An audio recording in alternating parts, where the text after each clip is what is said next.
கார்த்திகாவுக்கு முன்னாடி அண்ணனுக்கு நடக்கணும் அதானே? அதேதான். இவனடா நோட்புக்ல ஸ்ரீராம ஜெயம் எழுதுற மாதிரி சொன்னதை சொல்லிக்கிட்டே இருக்கான்.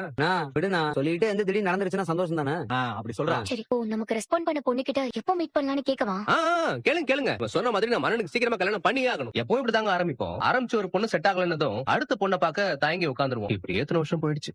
ஆனா இனிமே விடாமுயற்சி தான். என் பொண்ணு கிட்ட பேசதான் நீ கோயிலுக்கே வருவியா? என்ன முறைக்கிற? அன்னைக்கு பொண்ணு கேட்டு வீட்டுக்கு வந்த மாதிரி அடுத்து ஏதாவது எடக்க முடக்கா பண்ணி கல்யாணத்தை நிறுத்தலான்னு நினைச்சேன்னு வச்சுக்க, அப்புறம் நான் சும்மாவே இருக்க மாட்டேன் சொல்லிட்டேன். இங்க பாருங்க, உங்க பொண்ணு கிட்ட பேசுறதுக்காக நான் கோயிலுக்கு வரல. நான் கோயிலுக்கு வந்தது சாமிக்கு. அதுக்கெல்லாம் நீங்க ஏதாவது காரணம் சொன்னா நான் ஒண்ணும் பண்ண முடியாது. உங்க வீட்டு பொண்ணு கேட்டு வந்தோம் தான், நீங்க கொடுக்க மாட்டீங்கன்னு சொல்லிட்டீங்கல்ல, அதோட அது முடிஞ்சது. அதுக்கப்புறமும் ஏதாச்சும் பிளான் பண்ணலாம்னு யோசிக்கிற ஆளுங்களாம் எங்க குடும்பத்துல யாரும் கிடையாது. ஆமா, பெரிய குடும்பம், அப்படியே மகாராஜா குடும்பம். நல்ல குடும்பம்னா மகாராஜா குடும்பம் மட்டும் தானா? மத்தவங்க எல்லாம் நல்லவங்க இல்லையா? நீங்க ஆரம்பத்துல இருந்து என் குடும்பத்தை பத்தி நிறைய தப்பா சொல்லிருக்கீங்க. இன்னும் உங்க குடும்பம் உயரத்துல இருக்க மாதிரியும் எங்க குடும்பம் தரையில இருக்க மாதிரியும் பேசுறீங்க. நீங்க ஊர்ல என்ன வேணாலும் சொல்லலாம், ஆனா அது உண்மை கிடையாது. என் குடும்பத்து ஆட்கள் ரொம்ப நல்லவங்க. ஆமா, அந்த நல்லவங்களை பத்தி தான் ஊர் முழுக்க கேவலமா பேசுறாங்களே. ஊர் பேசுறதுனால ஒரு விஷயம் உண்மையா இருக்கணும்னு அவசியம் இல்ல. நான் அந்த வீட்டுல தானே இருக்கேன். நான் சொல்றேன், உங்களை விட என் குடும்பம் ஒரு படி மேலதான் இருக்கு. ஐயோடா, 3 மாசத்துலயே அது உன் குடும்பம் ஆயிடுச்சா? ஆமா, அது என் குடும்பம் தான். தேவையில்லாம என்கிட்ட வந்து வம்பு பண்ணாதீங்க. கோயிலுக்கு சாமி கும்பிட வந்திருக்கேன்.